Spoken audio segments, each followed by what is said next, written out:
Hello again, it's TrueScore Gaming. In the last SnowRunner video, we tried to determine what the best off-road truck is out there based on the fastest track time. And that pretty much evolved into the start of this two-part video, which will determine what the best overall truck might be currently available in SnowRunner. You know things are getting pretty serious when someone pulls on an Excel data file like this one. So as you can see, we have all the data on this sheet that helps us not only determine what truck has the fastest track time, but through the magic of data sort, we will also determine which truck is the most fuel efficient. Feel free to use the other data to make your own conclusions. In part 1, there will be all the heavy duty and heavy class trucks which support the high range gearbox. And in part 2 of this video, that will consist of all the trucks that have an advanced special gearbox. So highway trucks did not make it into our overall truck challenge, but if anyone decides to go to Alaska or Russia in a highway truck, please feel free to comment below and make a special request and I'll add these in. So without further ado, let's get things going with the truck that performed the worst in this video. Coming in at number 8, it's the heavy truck, the Derry Longhorn 4520. As the one military truck to rule them all, the Derry Longhorn 4520 is a heavy truck with a twist, literally. Unlike most regular transports, this model uses an extra rear steerable axle to increase its mobility. Add this feature to an excessively powerful engine and military-grade durability, and you've got a terrifyingly capable, high-performance transport vehicle, as long as you can afford to keep filling its fuel tanks. So now it seems that whenever there's a unique vehicle that's supposed to behave differently from the other trucks, it comes with issues. There's obviously something wrong with this truck, as it can't even make it up the first hill of our challenge. And even when switching out the gearbox, we still had issues. Here's the rest of the track in 3 times speed.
Number 7.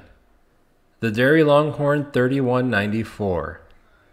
Originally manufactured on a repurposed ironworks site somewhere in the northern US, Derry Longhorn trucks have been a staple of military logistics for decades. Designed in the 70s, the 3194 is not a particularly sophisticated transport vehicle, but despite its lackluster fuel efficiency and relatively weak stock engine, it has been used by the Army as a main battle tank carrier both domestically and beyond the border. Outperforming its beefier 4520 version makes absolutely no sense, since you have to wait until rank 24 to experience that disappointment, but here we are. The 3194 does better than expected, however its Achilles heel lies in the dead wheel found in its midframe, which always seems to get hung up on elevated terrain at the most inconvenient times.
Number 6. The CAT CT680. The Caterpillar CT680 is a modern take on the decades-old heavy truck concept. Outfitted with all-wheel drive, a fuel-efficient engine, leather-bound steering wheel, and an assortment of pretty lights and switches, the CT680 is a reliable, stylish, and powerful way to deliver goods on well-maintained roads and mud trails alike. However, you will run into issues whenever you get to elevated terrain due to the non-existence of any rear axle springs, coupled with the lack of a raised suspension package. With basically no way to support a fully loaded saddle-load trailer, this forced us to switch over to a sideboard bed and attach a trailer, lowering our cargo load from 5 to 4 to be able to complete this challenge. This is a similar setup to the Ank MK38 with a much different performance.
Number 5.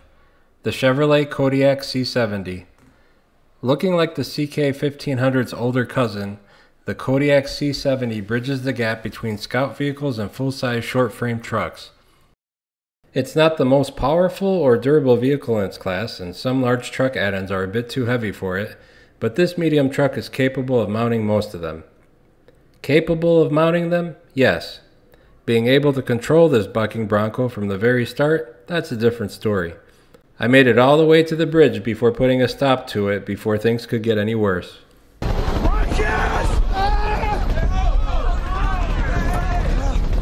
Ended up having to switch it over to the 4 cargo load setup, same as the CAT CT680.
Number 4.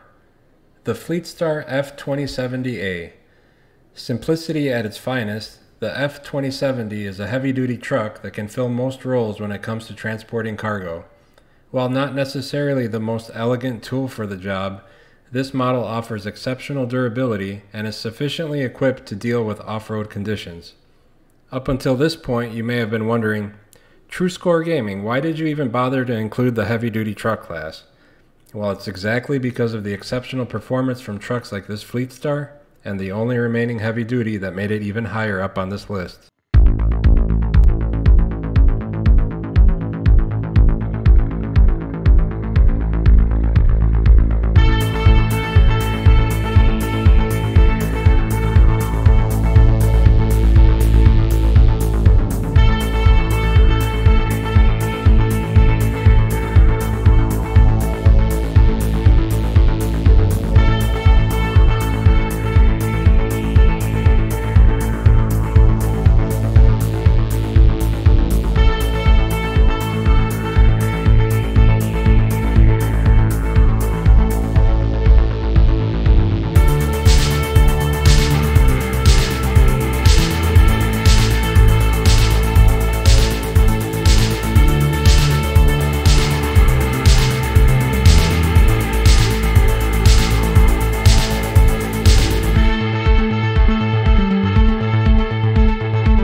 Number 3.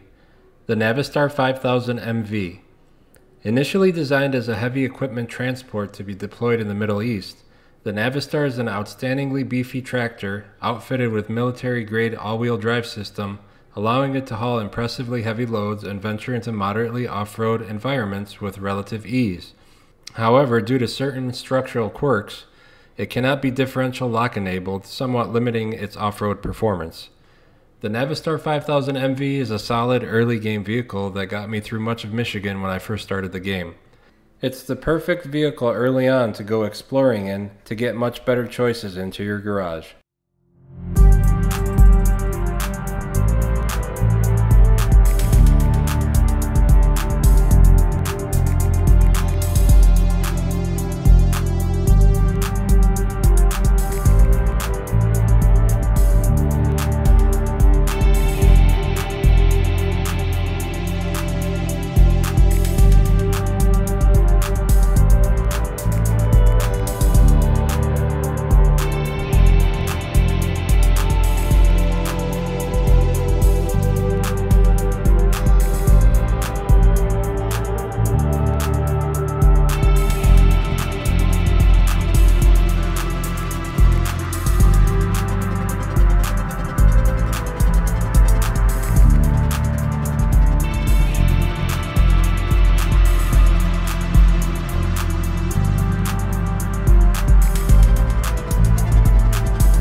Number 2.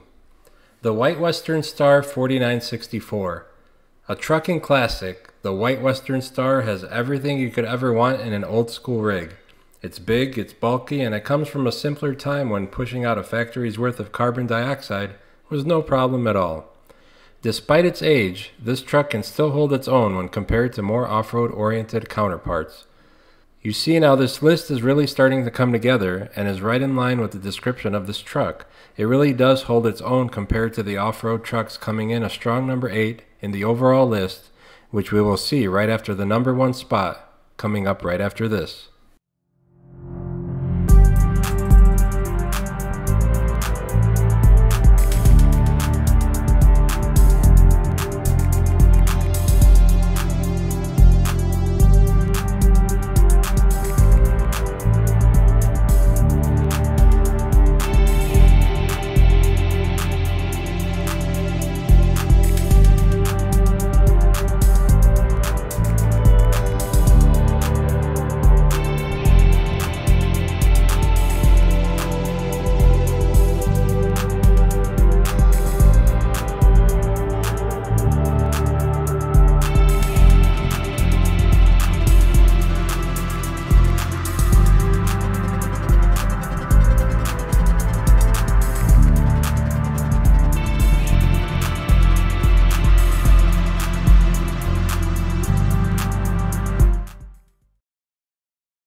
Number 1.